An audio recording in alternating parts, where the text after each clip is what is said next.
روایات میں آتا ہے کہ ایک انصاری بچہ تھا مدینہ میں، جب رسول اللہ صلی اللہ علیہ وسلم مسجد نبوی میں امامت کے لیے تشریف لے جاتے تو وہ آپ کا انتظار کیا کرتا تھا، اور جب آپ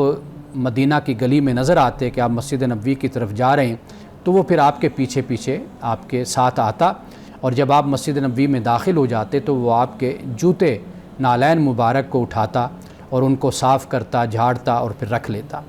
اور جب رسول اللہ نماز پڑھ کر تشریف لاتے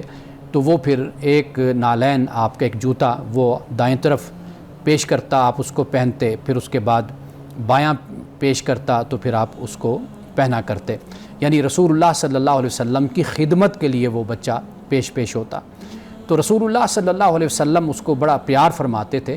تو ایک مرتبہ آپ نے فرمایا کہ تم کہو کچھ اگر کہنا چاہتے ہو، تو اس نے عرض کی یا رسول اللہ میرے لیے آپ دعا کیجئے۔ رسول اللہ صلی اللہ علیہ وسلم نے اس بچے کے لیے دعا فرمائی، اور آپ کی دعا کا یہ طریقہ تھا کہ اکثر طور پر آپ بچوں کے لیے ہی دعا فرمایا کرتے تھے۔